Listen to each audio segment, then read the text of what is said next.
Welcome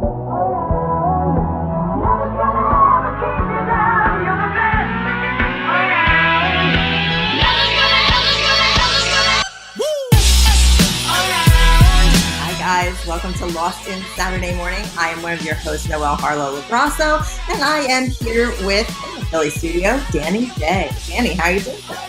Good morning, everybody. Lost in Saturday Morning is back on the air, ready to go. Everything's done. Everything's good. We have a really, really great show for you today. We are going to be talking about, in our little series, if everybody wants to catch you up, we talked about Batman. We talked about Batman Returns. Today we're talking about Batman Forever. I don't want to say a great show, but it's something that what we wish was lost forever. Yeah. It was the beginning of the end of that franchise. Lot of talk about it. I have mixed emotions about that particular movie in comparison to like other ones that we'll get into as well. But it's going to be a bumpy ride. So let's check it in. Let's check it out. Get your cereal, get your milk, turn off the TV slightly, turn us on, and let's get into it. All right. Let me crack into this sucker right away. Yes. Batman Forever. The movie that nobody wanted. A surprise hit that was awkward and made to sell products. And Joel Schumacher takes a piss poor blame for this because this is not his fault. But he takes the blame for this fully. Everybody says it's Joel Schumacher's fault. Joel actually originally pitched to do a different film, a different type of Batman, and studio turned him down. So I'm going to get into that in a little bit, but I always like to start out about talking about casting because this one has some mixed up casting and some people got screwed on this deal. Anybody that was part of the first two Batmans, a lot of people on that deal got screwed. Yeah. And Michael Keaton didn't want to be a part of it. He did read the script. He said the script was terrible. They offered him a butt ton of money, millions and millions of dollars to come on and do it, and he refused. The only reason he did the last film, well, he liked working with Tim Burton, but he wanted to do that real estate project that required the money to do it. Right. Sorry, I apologize, guys. I'm getting a grocery delivery. We'll be there in a minute. I have to get groceries delivered because I don't drive. Jeez, Bruce. 1 minute. Sorry about that, guys. Anyway, so you'll find that Batman is required. That's our delivery, yes. So anyway, I'm sorry, guys, for all the interruptions. Anyway, you will find that Michael Keaton is not in this Batman. Joel Schumacher had to choose another person to be the star of Batman, and he picked Val Kilmer. You know what? Let's get into Val Kilmer for a second. Val Kilmer, who probably one of my favorite roles with him was in Real Genius, where he was just this funny genius, per se. But the thing about Val Kilmer, and this was a weird thing that Keaton was able to pull off, but these other Batmans were not. And I'm talking about the Batman specifically into this series of films. Val Kilmer, I believed, was a half-decent Batman. I believed Val Kilmer was not a good Bruce Wayne. And the problem with this movie is, or a problem with Batman in general, is that you're casting for two parts. You're not casting for one, because Batman is a different character than Bruce Wayne. Even though they're the same person, Bruce Wayne has a persona and of this like jet-setting, happy-go-lucky, I don't really care about anything lifestyle. I'm really cool, real nice, real personal, real classy, very, very debonair. And then you have Batman, who's this dark, and they'll say alter ego, but he's this dark, almost to the point of cynical or maniacal, but he hasn't crossed over yet. You know what I mean? So you're talking about an example of that is, Dan, from the comic book. Sorry to interrupt you. A prime example of the difference between the Batman and Bruce Wayne and like somebody like a Superman or whatever, is if you recall in the comic books, the first time that Wonder Woman met Superman and Batman, she put a lasso of truth on them. And Superman says, she asked who he was, and he says, I'm Clark Kent. And when she asked Batman who he was, he did not say Bruce Wayne. He said, I am Batman. Because Batman is the person to Bruce Wayne being the character. Even though you would think it would be the opposite way around, because Superman is Superman, you know, and Clark Kent is supposedly his hiding. In the comic books, that's not how it's presented. And in this case, you definitely get that you're lacking in the Bruce Wayne character, although he covers Batman well. He does. Yeah. And you know what the thing is, too? You know, Bruce, by circumstance, if anything else, became Batman. Yeah. When his parents died, he became Batman. Even before he was Batman, he was Batman.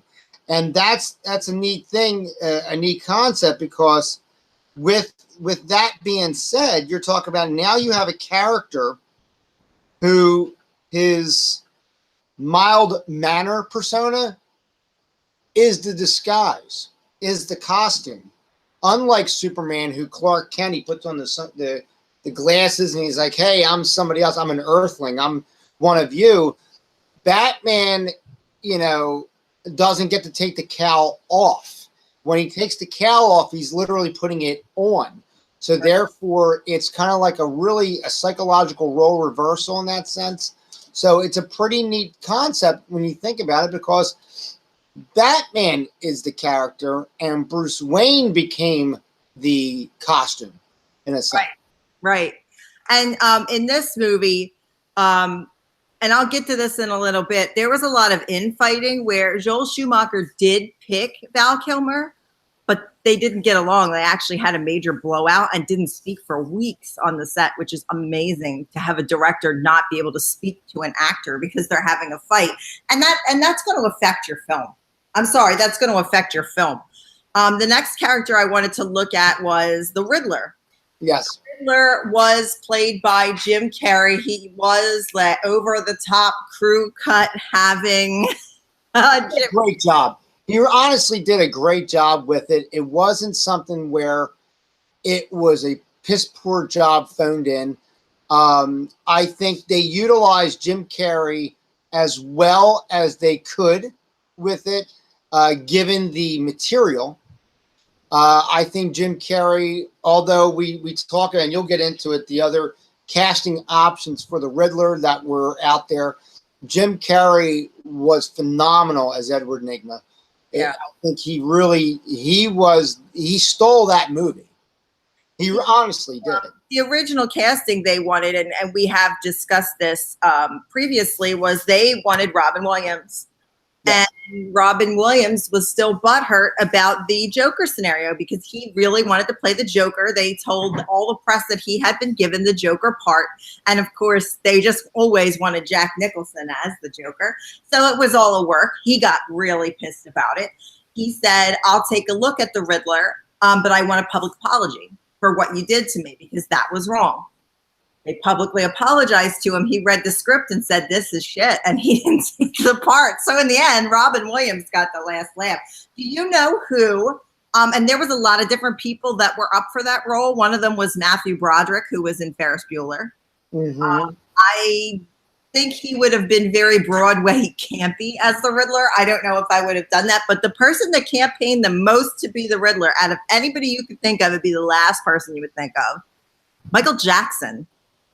Michael Jackson wanted to be the Riddler so bad, he went on and paid out of his own pocket a full-on Hollywood campaign to be the Riddler. My son's laughing. Right, I know.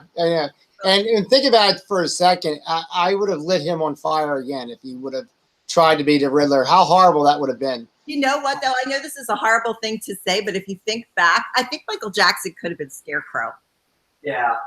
And Nick says, yeah. Nick says, yeah. Well, I think he was Scarecrow in most of his latter years, unfortunately. It's a sin to say.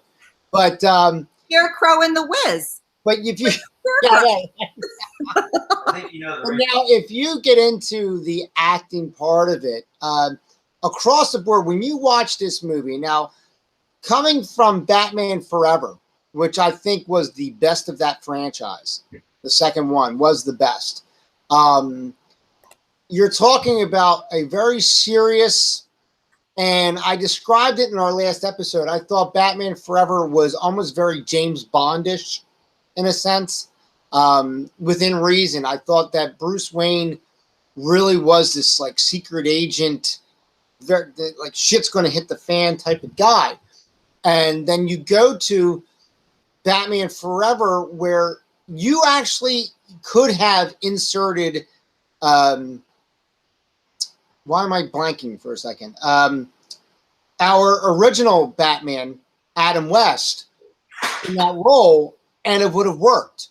That's how campy I thought the movie Adam was. West didn't have anything to do with the Batmans. Like, Right. I see him as Batman because obviously now he's older and whatever. And Right. But literally, you could have inserted him as Batman in Batman Forever, and I think it would have worked the same way it did with Val Kilmer. That's how campy the movie became. And it's like, it really was. right off the bat, you're like, the colors are different, and the tone is different, and the acting was over the top across the board. One of my favorite actors in the movie was Tommy Lee Jones, and he was god-awful in this movie. He played Two-Face, and he was so over the top that I was like, dude, like, you're going to have an aneurysm from being so campy. It's like, stop. Yeah, it was bad. And like I said, I'm going to get to the set drama. Tommy Lee Jones was a major problem on this film. Major problem. Like, he just did not want to do this movie. Well, he showed. Where, honey?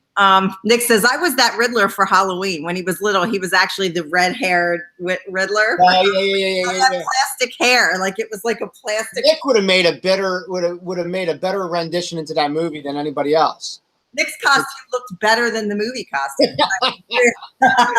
He was amazing. Nick was a great Riddler. Like, Nick is the perfect Riddler. Like, everybody that watches Big Vito Brand knows Nick G, and he's sitting over here to that region. And yeah, he would have made a great Riddler. I'd have hired him. So yeah, we're talking about Billy D. Williams, we're talking about Tommy Lee Jones, and he took Billy D. Williams' spot as Harvey Dent. Which Yes. The rumor has it that Billy D. Williams actually was contracted for 3 movies, and they didn't use him for 2 movies, and he got paid. He says he didn't, but contractually he probably couldn't discuss getting paid for not appearing in a movie anyway. But he had signed on to be Harvey Dent all the way into Two-Face. He was going to follow that character all the way through. And sad, because I would have liked to seen that, because Billy D. Williams is so like smooth, cool, Lando Calrissian. Like, he's like a smooth. Could you imagine like all of a sudden Billy D. Williams is a psychopath? Right, because you know what? When you see his Harvey Dent in Batman, it's Lando. Yeah, it's Lando. You know what I mean? Like you know, one thing, Billy D. Williams is not going to win an Oscar anytime soon because he is this character. And I think this character is Billy D. Williams. I think that's him. I think it's Billy D. Williams featured as this person or that person, whatever the He case brings is. up the phone. I don't know if you can see it. It's the Batman cover. Why is Batman giving like a pouty like porn star face? Yeah, he's making like a Yes. Like a cold like yeah. Because Batman was pouty and he gave a porn star face. That's the whole point of it. And you, like I said, you see the hey, there he goes. Yeah, we brought Nick in. He's participating. So You see the campiness right in the first 5 minutes of the movie.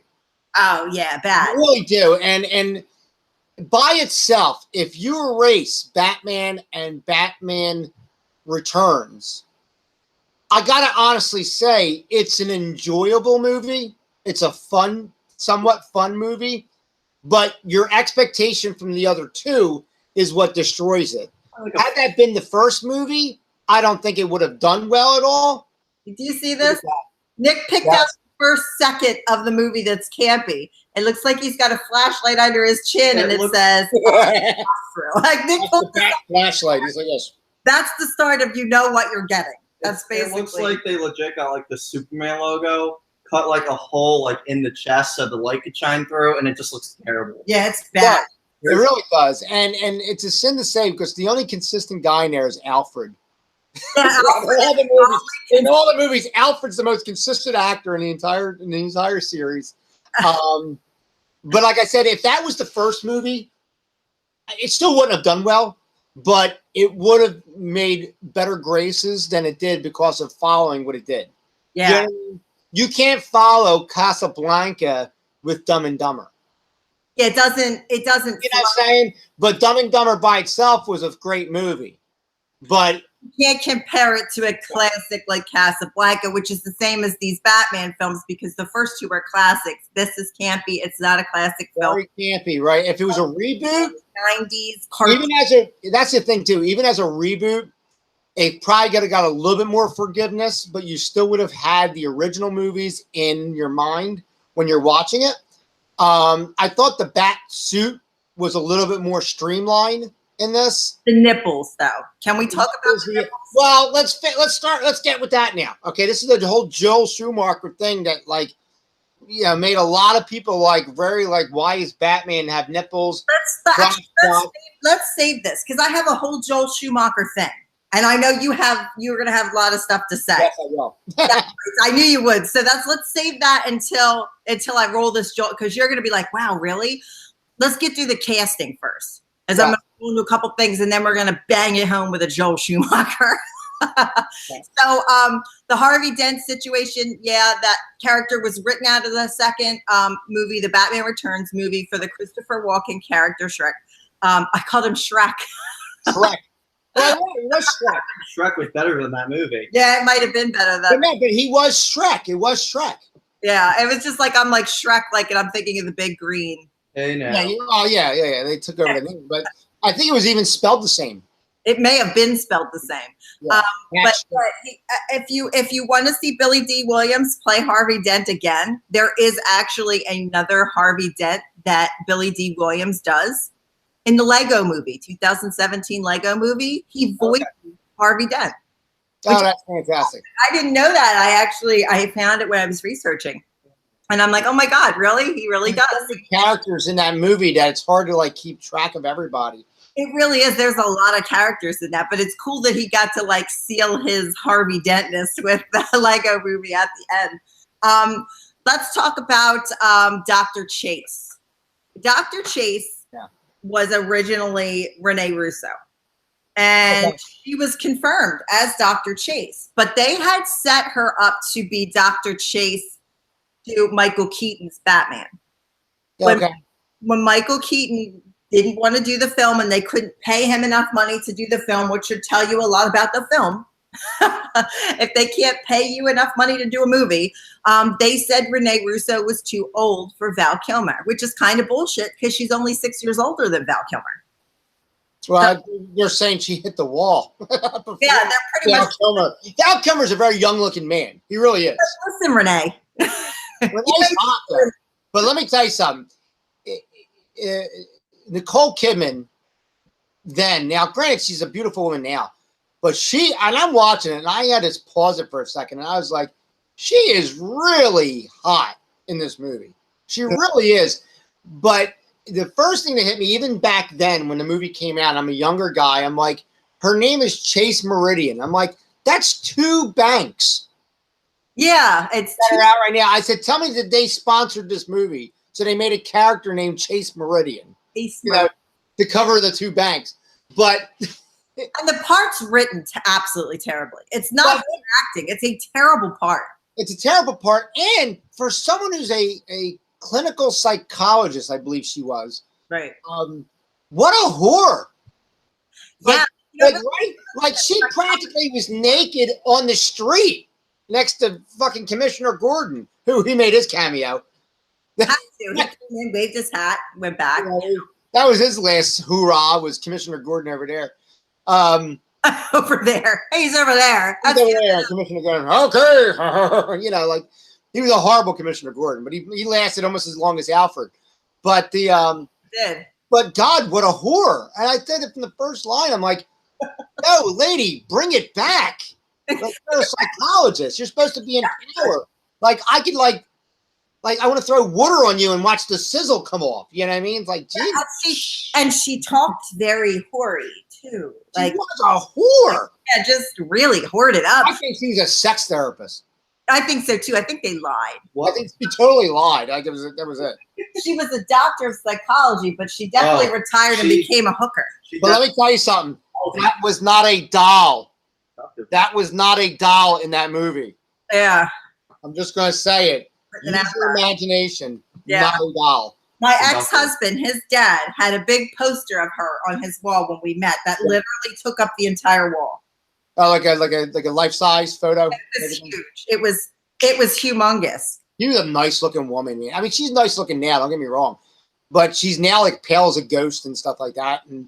But in that movie, I was like, she was. I mean, I'm like, wow, dude. Like, you look at her, you're like, Jesus Christ, I got to get with that.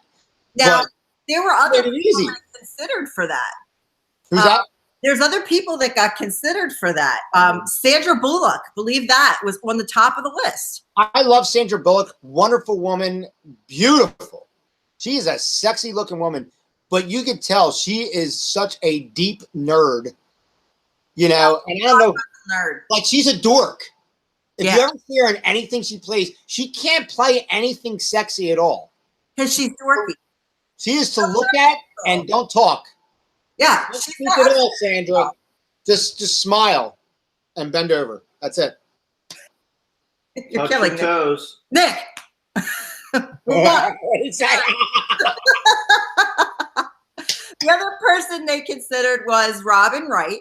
And then if they think that Renee Russo did not look as good as Linda Hamilton, who I think aged extraordinarily poorly, no offense, some of us age better than others. I don't see her. She's in her 60s now, is she not? What? Hamilton? Linda Hamilton from Terminators. Yeah, she's in like her 60s now. Yeah. She looks like a grandmom. Yeah, but then she half decent looking grandma, but she never wears makeup. That's why you're saying that. They did her up for the red carpet. She probably looked phenomenal. You know, she I think she spends a lot of time in the sun. Sometimes when people spend a lot of time in the sun. I understand though, Linda Hamilton, if you go all the way back to Terminator, the original one, she wasn't the girl you married. No. No.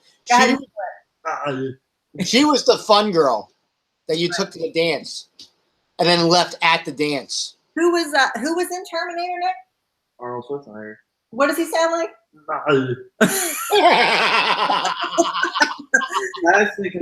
Dear, get to the chopper. Get to the chopper. Come on, get out of here.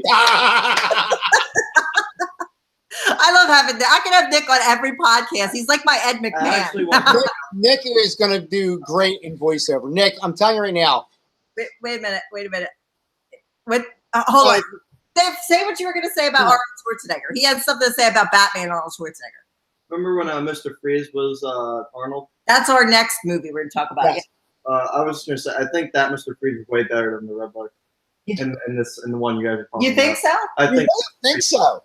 We're going to get into have him on next week because we got to get into that because I think that was the worst of the franchise. That's the one I haven't seen. I've seen it. Oh no, wait, I did see that one. This was the one I haven't seen. You didn't see this one. This one wasn't bad. I mean, I remember I saw each Batman on its opening night. This one I actually saw. You know, when they do that's back then they didn't always do it like this, but this was like it was released. The preview show was Thursday. Which now they do it all the time. Now but back then they didn't. It was back then they really didn't, and it was a special thing for big movies to have a sneak preview at midnight on Thursday. Right. And we went to a midnight showing of this on a Thursday night, and left with like our faces like because we were like, I don't know what I just fucking watched. I didn't know what I was expecting. Well, I didn't know what I was expecting, and I don't know what I got out of it. Now, if you want to get further into casting, and this will kind of like kill the whole thing, I think honestly what killed this movie, aside from the camp, aside from the poor writing, Chris O'Donnell as Robin was the worst casting ever of any kind of movie. It was. And I'll tell you right now, if you want to challenge me on it, that's cool, because Chris O'Donnell was a hot dude back then. Like he was the dude. He was like the young, fresh face. He was the Chris Evans of today. Like you have Chris Evans as Captain America. He was Johnny Storm. Chris O'Donnell was that face, but he only lasted in about 3 movies because he's not a good actor at all. He's a horrible actor. He was horrible in Batman. That this is another case of somebody getting the shaft because they had, if you recall last movie, they had Marlon Wayans all suited up to be Robin. Well, they brought him back again. And they said, this is it. You're in this time, dude. We've got your costume ready. You're ready to go. They were ready to roll. Gone. They talked to Leonardo DiCaprio and they're like, you know, hey, let's go ahead and do this, whatever. He even came in for a meeting and they were already going, hey, Marlon, get out, leave, Marlon. Get out the door, Marlon. Like they would just dump him off. You know what I think where they lost the mark with this, and this goes back before casting. They casted a Robin who was a quasi-adult, and I think he should have been a kid. Yeah, I think so too. I think he should have been a kid because when Chris O'Donnell looks almost the same age as Val Kilmer in the movie. Yeah. Because Val Kilmer, Val Kilmer is a young-looking dude. He's someone that really kept his looks even as he got older. He wasn't like old, don't get me wrong. But at that time in the movie, he was what? He had to be late 30s. Look up his age. Look up Val Kilmer's age for me. And then look up when Batman Forever came out.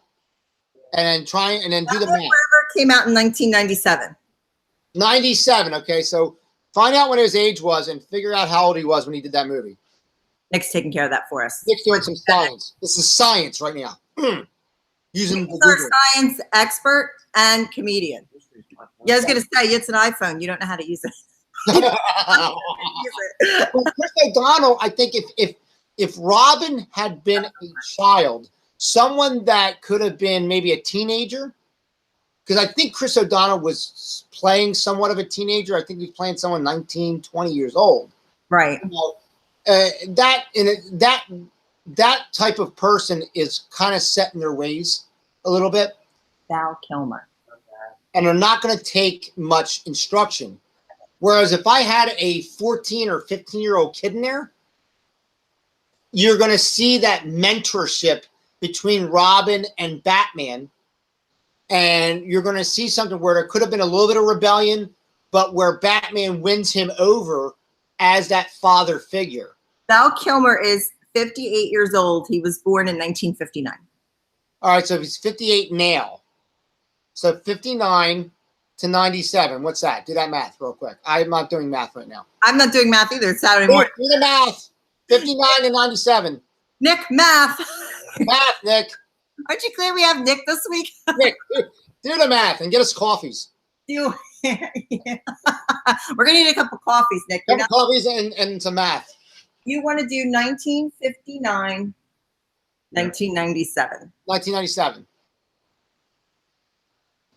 Subtract. 38. He was 38 years 38. Okay, so he's 38 years old, just a little bit younger than you right now. Not much younger, Dan. A lot younger than me. Can't you say older than Nick? He's a little older than Nick. Yes, he's slightly older than Nick.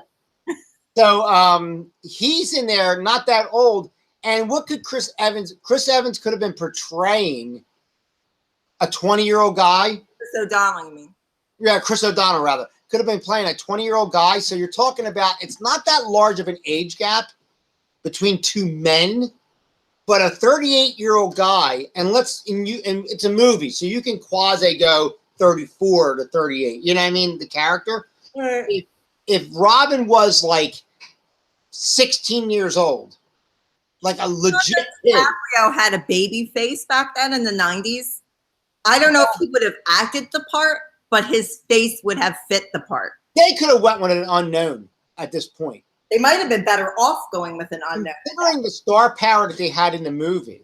Yeah, they did. They could have gone with an unknown. They could have gone with a kid. Introducing Nick G as Robin. Right. They could have introduced. That was a big thing when we were kids. Introducing. They don't introduce anybody anymore. Nick said, I don't want to be Robin. That's like being Aquaman. Dude, just take it, dude. You get to wear tights. John Stott says they were about 10 years apart. I always think of Batman being so much older than Robin because he's a father figure, and like someone being 10 years apart, they were they posted when you talk about and you see it not in Forever, but you see it in Batman and Robin where he says we're brothers. You see what I'm saying? They say it, we're brothers, we're partners, we're brothers. Yeah, but that's not the relationship that it's supposed to be. That's not the relationship that we want. They never go out and say dad, son, whatever. But that's what it was. It was like, you're like my stepdad, you know? And like Vito and Nick. Yeah. And Vito is in his 50s, and Nick is, how old are you, Nick? 18? Yeah. 18. So there you go. That's good. If Batman was bald and didn't wear much of a costume and gold chains with his name on it, older and did a lot of bat selfies, Nick could have been Robin to that bat selfie. Selfies, dude. Hey, dude, can you imagine Vito as Batman and he comes out and he's dressed in the Batman gear and it's all the way down to here, but he has a chain on that says Bruce. Vito. It says Vito still. That's the funny. He ruins this whole gimmick. The whole thing just says Vito. What? Is that picture shit with Batman's making that like pouty look? Vito already pretty much does that. Goes, Vito's Batman. Have you ever seen them in the same place together? I haven't. You guys, you're down in Florida now. You probably have some great costume designers down there. Please make him Batman for Halloween this year.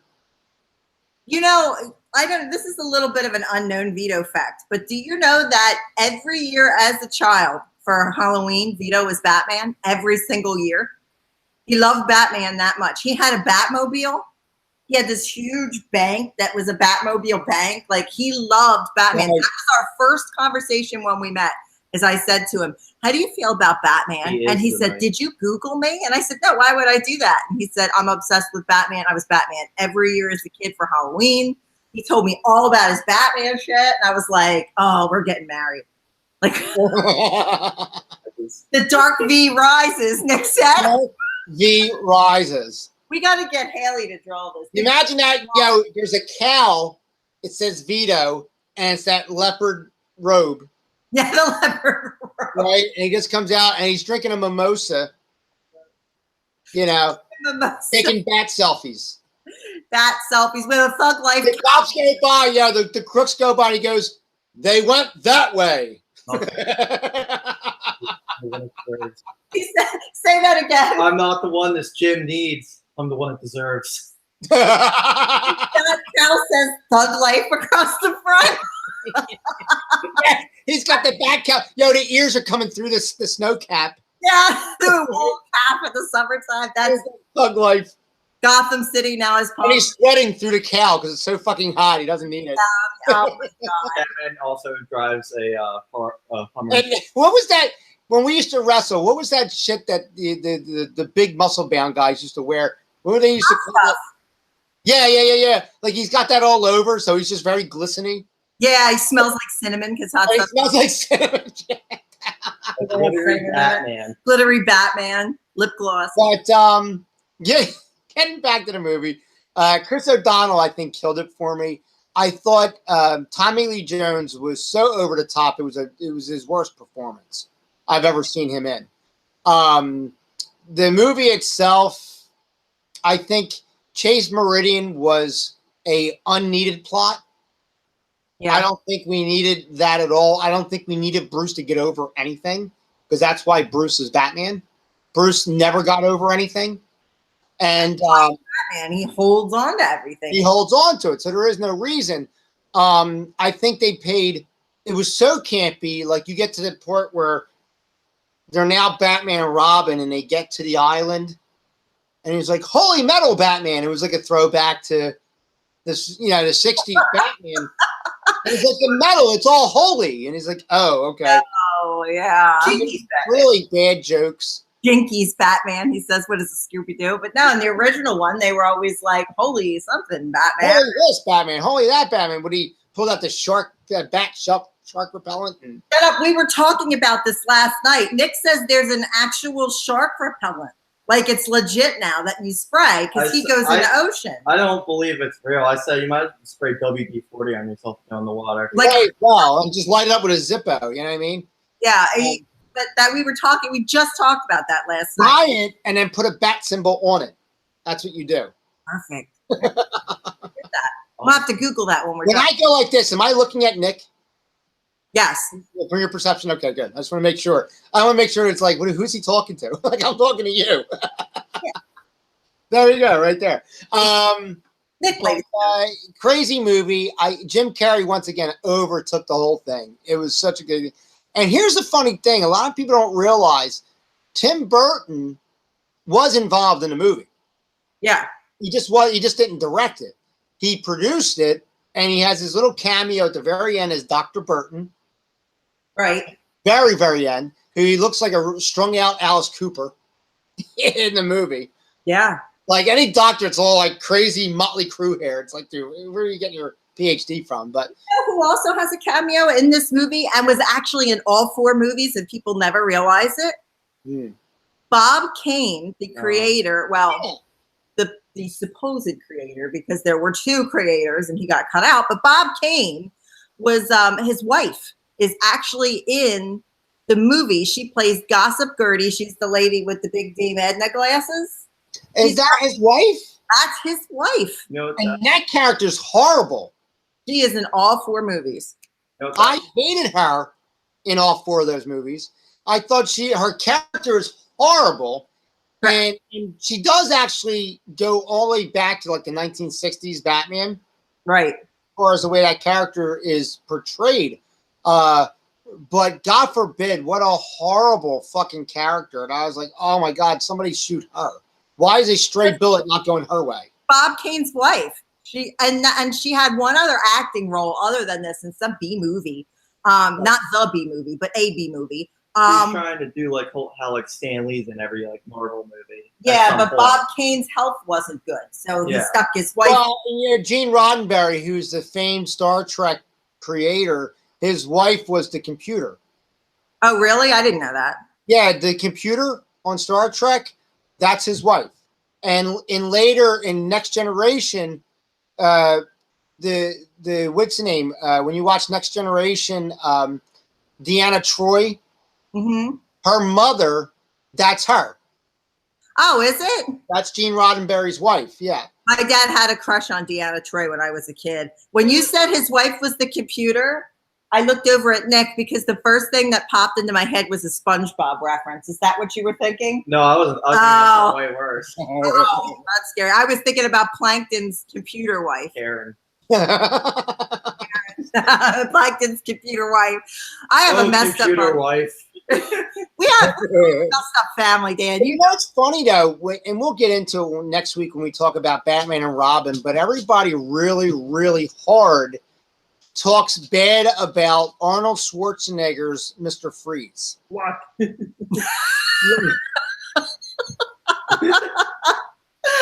But I mean, granted, it's all writing. You can't blame Arnold.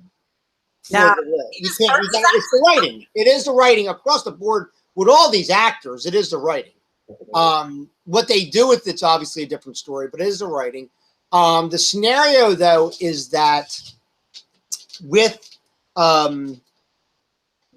that being said, there was a lot of puns and there's a lot of freeze puns and stuff like that. But this movie was no different than watching Adam West in 1960 something. It really wasn't. Adam West is better. Well, yeah, but those puns were 1960s puns. Yeah. You know what I mean? Like the camp level was so through the roof. It was an homage to that original Batman TV series. Almost down to like each statement, you know. So just now, by the way. What happened? I'm distracted by both of you. What are you saying? Bruce was over here crying next to Nick. Like, you know what I'm saying about Mr. Freeze. He's bawling his eyes out because, you know, he's a fame whore. If we podcast, he wants to be on, but that's not why he was crying. He's sitting there crying next to Nick and putting his head down. That's why we're looking. We don't know what's wrong with him. All of a sudden, he just burped so loud. I thought you heard it. But there he is. There he is. No, if you were like, shh, and he's like, ugh. Yeah, when I went, she goes, like really loud at the thing. I thought you heard it. Gunner, how you doing, buddy? Yeah, Gunner's over Got there. one too. Everybody's got, you know what? The big Vito brand is pretty much a conglomerate of pets. We've got Bruiser, we've got Gunner. We need a show. We need a show with all the pets on. I talked about doing a Bruiser podcast with putting a GoPro on him. And it's just him. No talking. Just him. No humans. I still plan on doing this. Put a Thug Life hat on Bruiser. Put a Thug Life hat on Bruiser. And for like 10 minutes, just have a Bruiser show for 10 minutes where it's just him, I guess. Scratching, most likely. Bruiser, stop scratching. But yeah, Batman Forever. You get into a thing where he's trying to. I thought Val Kilmer, when he tried to portray Bruce Wayne, it was a little. He was over the top with that. Yeah. I don't think he was as over the top as Batman as he was as Bruce Wayne.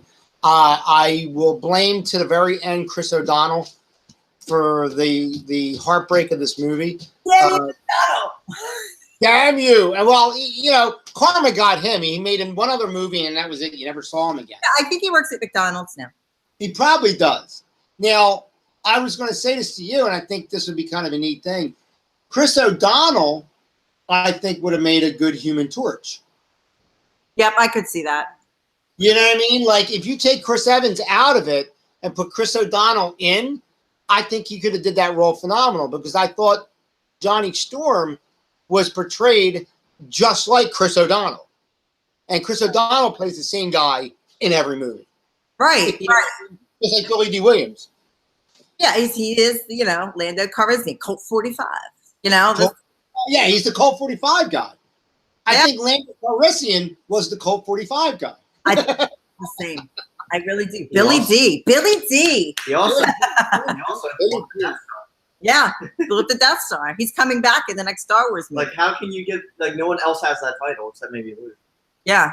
I'm going to go into start to talk about the filming, but I wanted to give everybody pretty much your options of Batman that they had before, because it's kind of interesting. Some people I can see, some people I go, what?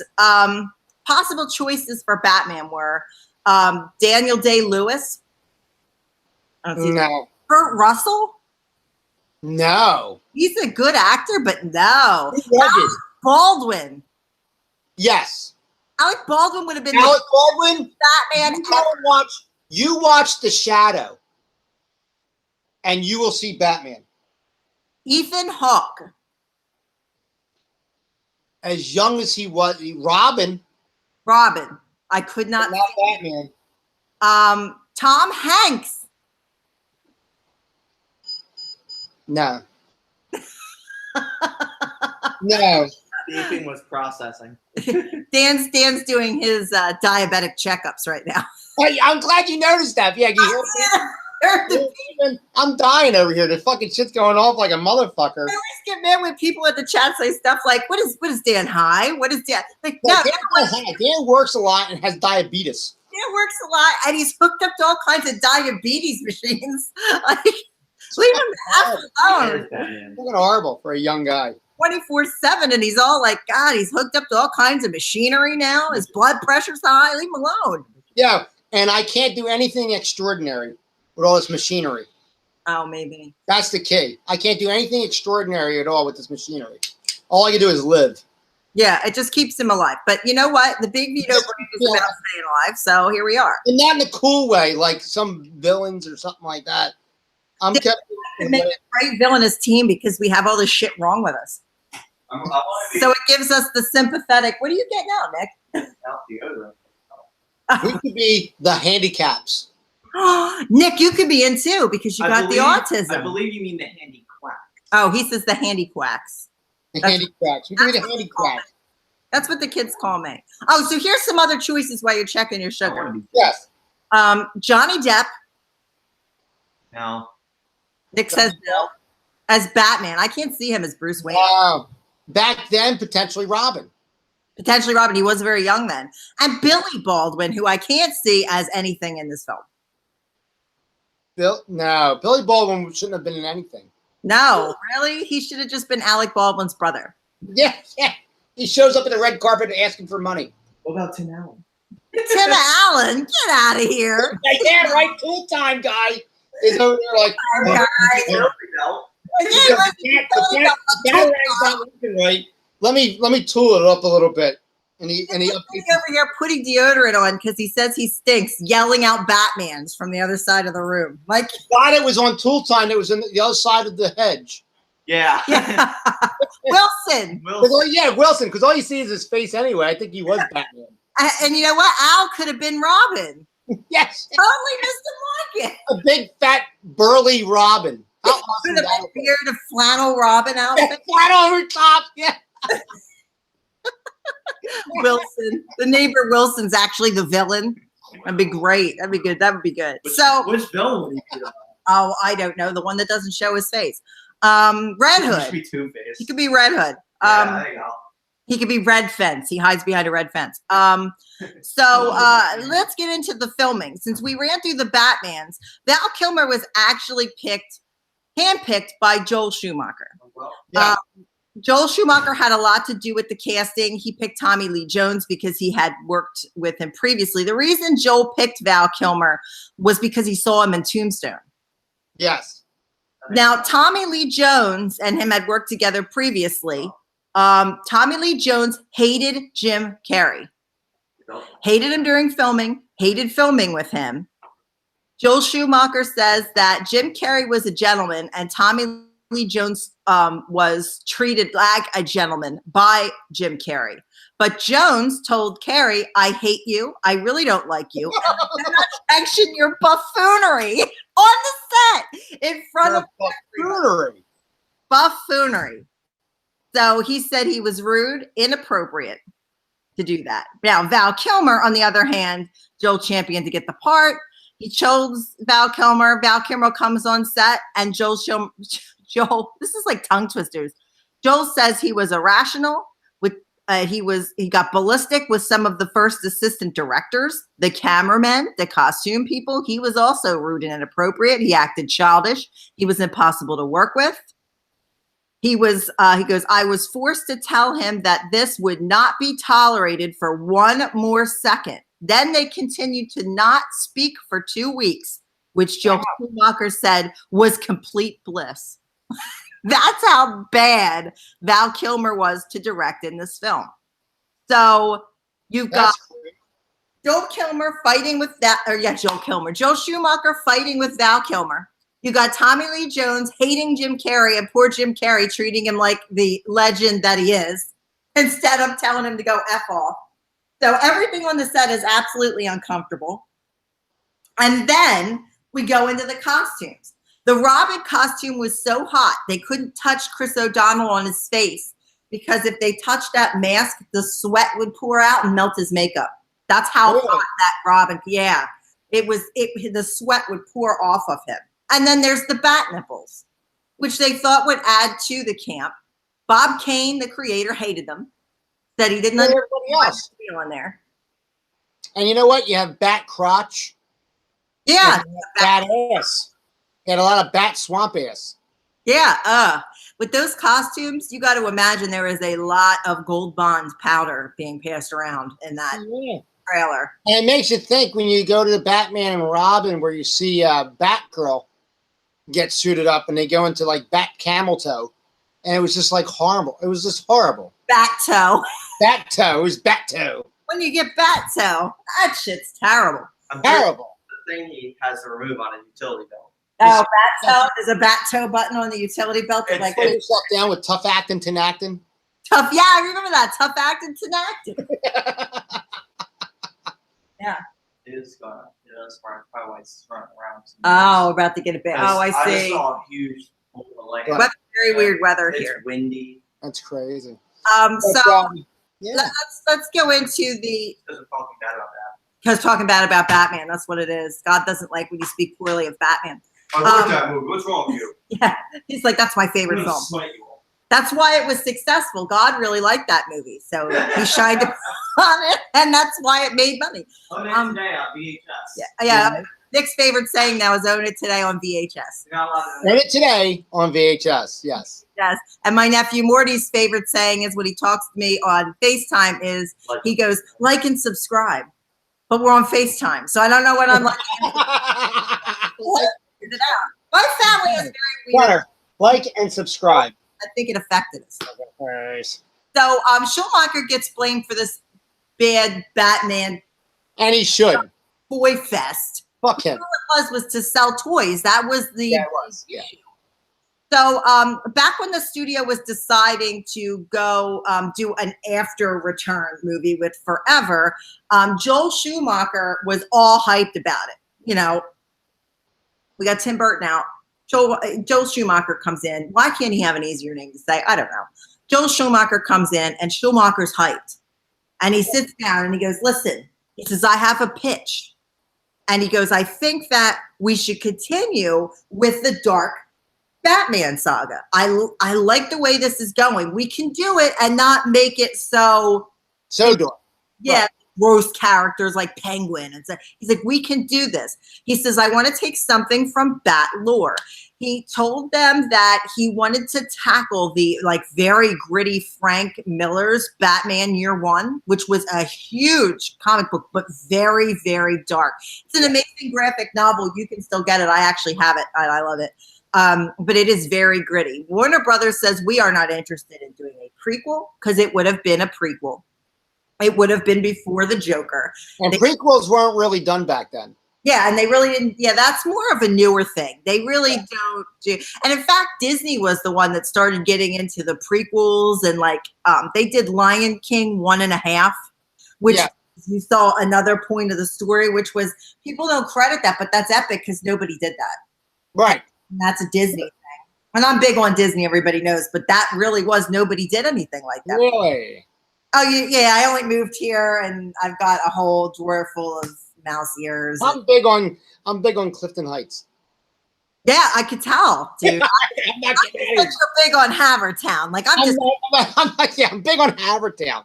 I'm disappointed. I thought Havertown was your role, dog. Like I thought that role. You know, out of H-Town, brother. No, I'm not in H-Town. Mean is South Philly mean, and she is.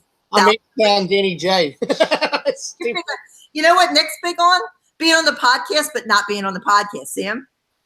Yeah, he's like Drax. He moves so slowly that he becomes invisible. Yeah, eventually you won't even know Nick is sitting there. He comes out with a funny line and everybody laughs really hard and then he goes back to the tablet. That's like, wow, your couch is so funny. Yeah, that's a different looking couch. So he pitches this Year One. Warner Brothers goes, we're not interested in a prequel. Right. We want to move forward in a more family franchise. We want to sell toys direction. And I mean, if you look at Schumacher's other films, he did Lost Boys and The Client. The Client was where he started working with Tommy Lee Jones, who he says he will never work with again after Batman. But that was what he wanted to go for. He wanted a grittier, more grizzled version of Batman Forever. And sadly, didn't happen. And nobody has ever made Batman Year One. Nobody. Nobody has, no. And you know what? I mean, granted, aspects of it are like kind of like in Batman Begins. Yeah, kind of. Batman.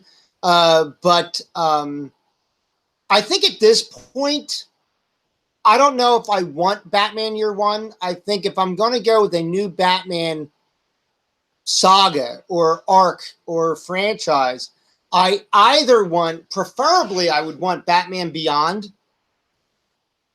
You know, which I see that would be a completely different direction than what we've seen. Completely different direction, and you can go places, and there is source material you can go by, but because it's the future, do whatever the fuck you want with this. You know what I mean? Right. And really go with it, or go with the Dark Knight saga, and now give me an older Batman who's trying to get out. Yeah, I would rather see that than and it's like one last hurrah. Maybe give me that first, and then give me Batman Beyond. Because you figure Batman Beyond takes place when Bruce is about in his 90s. I think late 80s, early 90s. So The Dark Knight would be his last hurrah, and that would lead you into Batman Beyond. So that's the way I would go with it. I think there's plenty of source material, and a lot of people do not like to stray away from the norm. Everybody knows I'm a big Spider-Man fan. I got my Spider-Man hoodie on right now. Spider-Man Unlimited. Do that to me before. Right? I thought it was Deadpool you were wearing. I'm Oh, no. Here, look. Ready? There you go. There you go. I'm not serious. I knew it was Spider-Man Unlimited, which had potential but was the worst of any Spider-Man animated series, was supposed to be originally Spider-Man 2099. And because Miguel O'Hara, not being Peter Parker, wasn't a household name, they said, no. Let's take aspects from 2099 and put it on Peter Parker, because everybody knows Peter Parker. Which is why I think Miles Morales is actually getting airplay. It's cracking me up, because I'm like, they're so afraid to get away from Peter, but the Spider-Man right now is Miles Morales. It's not even Peter anymore. So that's like a thing that, you know, you have to kind of like, I think, take that leap and go with it. And I think a Batman Beyond movie would be phenomenal, especially given today's technology as far as special effects and stuff like that. You could not have pulled that movie off in the 80s. And to Schumacher's credit, he tried to make a more futuristic look, but he did it in neon. And it didn't work out. So that is Batman Forever. Next week we are going to cover the final Batman film in this series. Right, which is Batman and Robin. So much goes on with this. More casting changes. Yeah. It just keeps getting worse and worse and worse.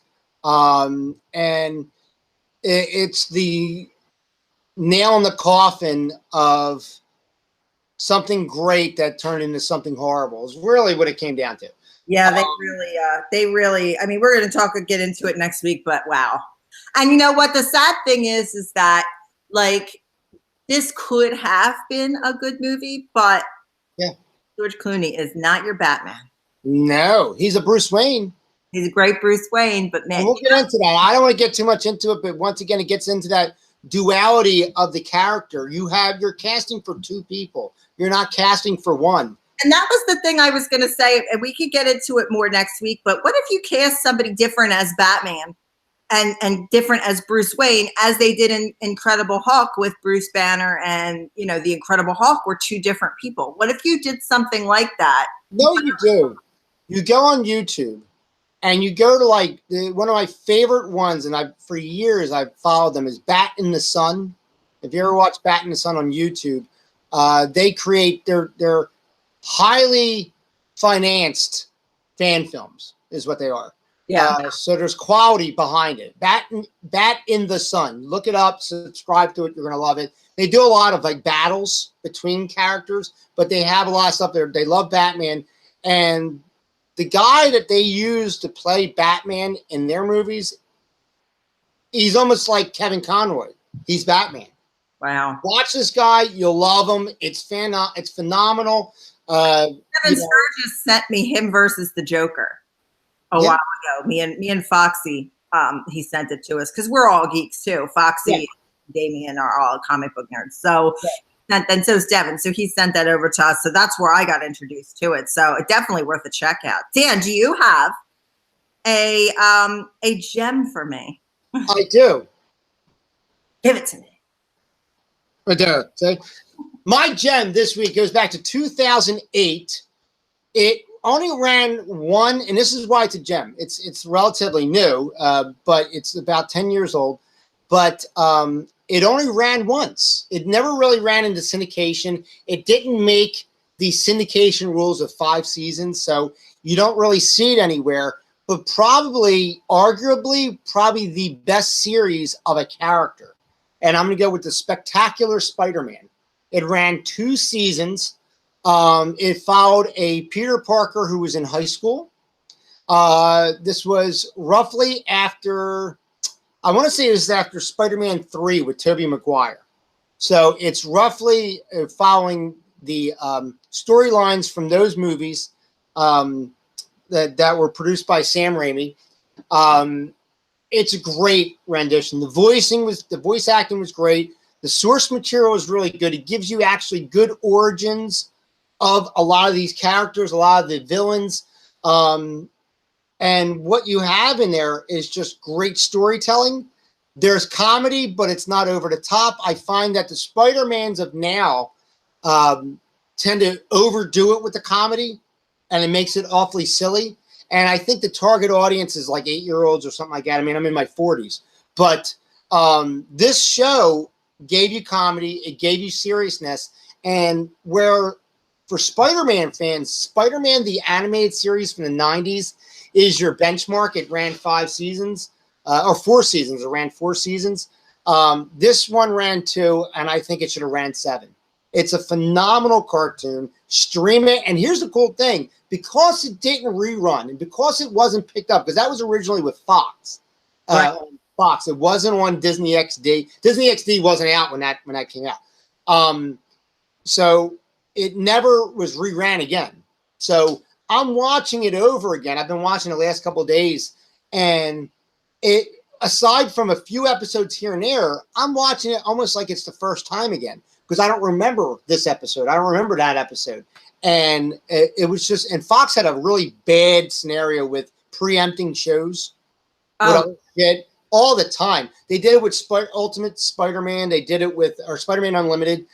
With Pokemon. It was Pokemon at the fucking ass at that time. I hated that. They put a muscle cartoon out. Remember the wrestlers, the muscle wrestlers? Yes. They played the muscle wrestler cartoon, but there was always like when we didn't have an episode of Pokemon. And I'm like, I don't want to see more Pokemon. No, and it was Pokemon. What it was Pokemon was on one channel, and then Fox did Digimon. Yeah, Digimon. Remember Digimon? In comparison. And that was another reason why Spider-Man Unlimited didn't do well, because it kept on being preempted by Digimon marathons. You know what I mean? Followed by Power Ranger marathons. It was just like really, really bad. I don't know what they were doing, but they gave up on all their serious cartoons and everything became silly. And it was a sad thing.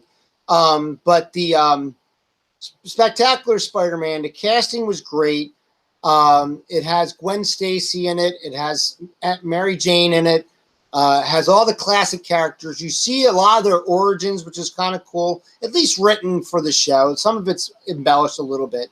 But it had the right balance of comedy and seriousness, and it made it just a phenomenal thing to watch. And like I said, I'm watching it over again. Literally, this is like the second time in 10 years that I'm watching. I watched it its first run, and I'm watching it now again, and it's like, I forgot how good the show was. Are you watching it on like Kiss Cartoon or something? Kiss Cartoon well, now I don't know what it is now. Kiss Cartoon something. Yeah. It used to be .me, but now it's something else. I'm watching on Terrarium right now. Oh. Yeah, so like I'm getting through it really, really quick because there's no commercials or whatever. But go to Kiss Cartoon. Look up Kiss Cartoon. You can watch it on there. There are no commercials. Or Terrarium if you have the app. You're going to get through 2 seasons and be like, holy shit, I want another one. And unfortunately, it's not going to happen. So Dan's going to leave you hanging. It does. It leaves you hanging, and you're just like, oh, I want more of this, and you're not going to get it. And me personally, as a Spider-Man fan, and if you watched our non-live shows, you see that we have an opening where you see pictures of me as a little kid with Spider-Man. I've always loved Spider-Man. I have him tattooed like all over my body. Yeah, the beginning of this show, our ad for this show is you and the little kid with Spider-Man, and then it is an adult wearing a Spider-Man hoodie. It's right, wearing this, right? Yeah. And I'm just so into Spider-Man, and I got to say, for me personally, this show is better than Spider-Man the Animated Series from the 90s. Wow. It really is. It really is, and I think it should have went 5 seasons easily. Nick has a comment for you. You said it leaves you on like a cliffhanger. You're like, oh, I want more of this, right? Yes. There was this show on Cartoon Network. It was a reboot of older shows. They made a reboot of Thundercats. You're talking about Thundercats Roar? Something like that, yeah. That's the new one. It hasn't come out yet, has it? I don't think it has. No, there was one on Cartoon Network a few. No. You're talking about you're talking about the reboot from 2012 or 11, something like that. That was great. Yeah, but like they stopped doing it because no one was watching it, and then after too, like, well, I want to see more of what happens. And you know what actually would happen was there was two things. As far as the watching it was concerned, they changed the time slot multiple times. Yeah. And even added it to Toonami at one point. They did the same thing with the Fantastic Four, World's Finest, which was another great cartoon that nobody got to see because they put it on there. They even there's a Batman animated. I forget. I think it's the Batman. No, not the Batman. I know what you're talking about. You know what I'm talking about? It's kind of like a CGI. Yeah. Batman. It lasted one season. That was on at 3:00 in the morning.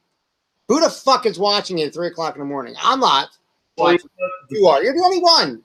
I never saw it. And you don't have the box, so you can't fucking count towards anything. Network, though, that Thundercats was in the same. It was in the same avenue as the reboot of He-Man. Yeah. Because He-Man's reboot in 2002 was unbelievable. They gave you backstories. They gave you a more serious plot line. The animation was better. And once again, it went 2 seasons and it was done. But the big thing about Thundercats, like I said, they changed the time slot often. It was on Friday nights anyway. Nobody was fucking watching anything on Friday nights. But the other thing was it was not selling toys because you don't go anywhere. Bring up Cartoon Network or do a show, but the only reason they'll do it is if they can sell merchandise. They want to sell merchandise, and they were not selling merchandise. The merchandise was actually kind of cool. You can find all the actual figures and some stuff from that particular Thundercats show. They were really, really cool, especially if you like figures that are really high in detail, more so than the original toy line from years ago. But great show. But getting back to my gem, Spectacular Spider-Man, the animation was great. It had a really cool opening spider theme for Spectacular Spider-Man. Spider theme. It was Spectacular Spider-Man. Dun, dun, dun, dun. It was just awesome. You just wanted to dance around and shit like that to it. And I play it how sometimes you could skip through the intro when you're watching, when you're streaming through. I just play it the whole time. I'm like, fuck, I rewind it sometimes. I just play it again because it's just so catchy. Such a catchy show. Spectacular Spider-Man. Stream it, find it, go and Kiss Cartoon. That's probably the best way for anybody to get it and watch it and enjoy it. Thank you, Dan, for your. Thank you. Can you spider theme us? Yes. Spider theme.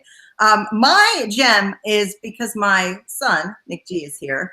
So my gem of the week is Alf, the animated series. Yes. Because my son had to watch the entire seasons of Alf before we moved, and then he goes, over. I said, yeah.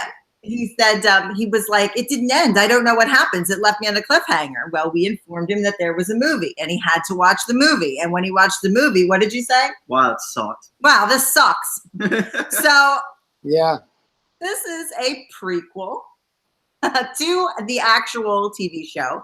It shows Alf on Melmac with his friends. It looks like Melmac is set in the 50s or 60s. It really does. It's like a throwback. Like Alf is he's a member of a lodge called the Mayonnaise Lodge, and it's supposed to be the water buffaloes for the Flintstones. It takes from little pieces of classic cartoons.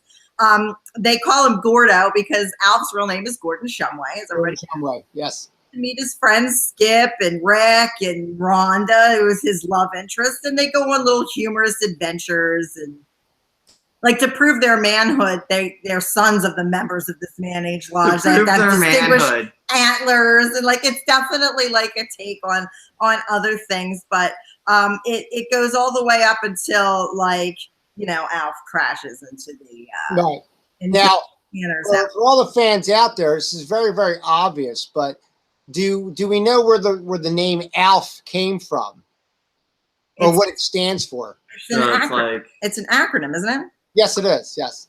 Extra for sure. It's so plain in your face. I know you had a stroke, but yeah, I had a stroke. It's alien life form, right? Yes. Right. That's simple. I love how everybody, when they ask me a question, goes, I know you had a stroke. I know you had a stroke, and you can't think real well. Some people don't realize easy questions for me. People ask me what I want to order at restaurants, and I have to look at Vito because I can't. I'm like, what do I eat? Like, I can't even remember. I call my mom, and I say, do I eat this? And my mom's like, yeah, you like it. Order it. That's how bad. Yeah, you like it. That's why I'm the parent. This is asparagus. I don't like this at all. They told me I did, and I didn't, and I was really mad because I'm like, this stuff's That's a lie. The worst thing you could do to anybody who has any kind of ailment is lie to them. Oh, Yeah. they do it all the time, man. Oh, it's horrible. That's horrible. Yeah, you love this. You practically wanted it for Christmas. No, Yeah. I didn't. You are this for Halloween every year. Broccoli for Christmas? The fuck? Broccoli. Dan doesn't eat green things, but I like broccoli. I don't eat green things.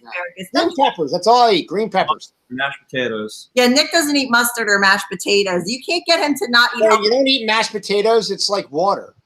I love mashed potatoes. But Mashed potatoes, I'll dive in it like a ball pit. I love mashed potatoes. My way out. Mashed potatoes. Yeah, it's like totally just crazy. Say what's compared to do with being live. You can say it. No, I can't. Oh, okay, then don't say it. All right, guys. This has been Lost in Saturday Morning. And we're back every week again, so make sure you tune in for us. Don't forget on Tuesday nights, Foxy and I will be spilling some tea for you guys, so tune in for that. I think there's a couple Vito specials on the way, too. Okay. So thank you, everybody, for joining us in the chat. Thank you, Nick G, for returning to the big Vito. Yeah, Nick G, thanks for being on here, and thank you to everybody in the chat. I'm not looking at the chat, so I'm not ignoring everybody. Hi to everyone who's joining in. Please share the show. We love this show. And we are getting a lot of great reviews from people who are watching this. Yes, we are. Really cool. People like this kind of geek talk. We're getting into a lot of stuff. Please hit us up with more stuff that you would like us to talk about. Noel and I are always looking for different things to get into. For myself, make sure you go to djbproductions.com. That's where you can actually, if you're in the Delaware County area, you can book me for any private or public event, DJ-wise. You can also check out the shows on there as well. Also, for myself, go to thatwaycoolwrestlingshow.com. That's a great wrestling show where we talk about all aspects of wrestling. We're not talking about results. We're talking about everything from the greatest tag teams to the worst gimmicks and everything in between. So we're talking about that kind of stuff right now. I got season 3 ending in just a couple weeks, next week actually. And then we're going to take a month off, and then season 4 starts in the fall. That's for That Way Cool Wrestling Show. Also, DJs After Dark, because I'm a DJ, we do a DJ show. It's kind of like That Way Cool Wrestling Show, but about DJ stuff. It's not just about DJ stuff. It's the world according to DJs. We are nightlife. We are the nightlife kings. So what we do is we talk about all kinds of funny stuff that pertains to DJs and what we see and stuff like that. So that's DJs After Dark, all of which can be found on Facebook. So That Way Cool Wrestling Show on Facebook, DJs After Dark on Facebook. Nick G has given his mom the Pit City Express, is what I can see here. Sounds good. And then, of course, Lost in Saturday Mornings. There's a Facebook page for Lost in Saturday Mornings. You can check us out on there. I post a lot of like cool cartoon stuff on there and a lot of like geek stuff. But if you want us to talk about anything, go on there, check it out. Post on there. Say, hey, guys, can you talk about this? Can you talk about that? Noel and I will do the research, and we'll get a show together for you with that. And then we'll go from there. So other than that, it's Saturday morning. I'm in my pajamas, and I am so happy to be with my buddy Noel. And I am. Look at your face. You make me smile. Oh, Nick is insulted. Ollie. Oh, yeah, Nick. Yeah, I like you too. And then I did Arnold too. Get to the chopper. Get to the chopper. Get out the tumor. Nick, do you have anything that you would like to plug for the show?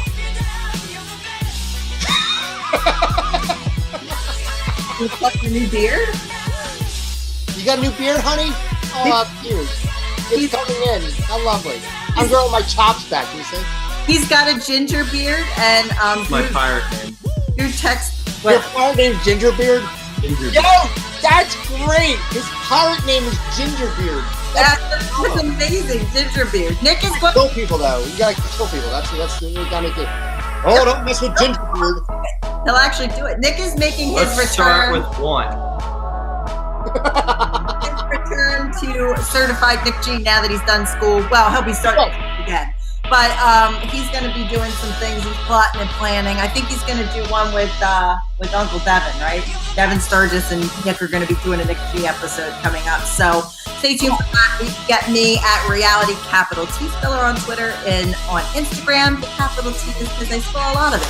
Also at harlowinc.com. BigVito.com is updated every 24 hours. You can go check the new shows on there. Also, you can check us out at shop.spreadshirt.com/the Big Vito brand, where you can buy t-shirts, buy merch. Yeah. We have stuff on there too on Spreadshirts. You can look up DJB Productions and you will find South Philly Mean shirts. You'll find Danny J shirts, That Way Cool Wrestling Show shirts, and also DJs After Dark shirts. So if you're looking for merch, Dan and I got you covered. So we will see you guys next time. Thank you for joining us in Lost on Saturday morning. And have a fantastic Saturday. Enjoy your weekend. Love you guys. Wait, bye, Nick. Yeah.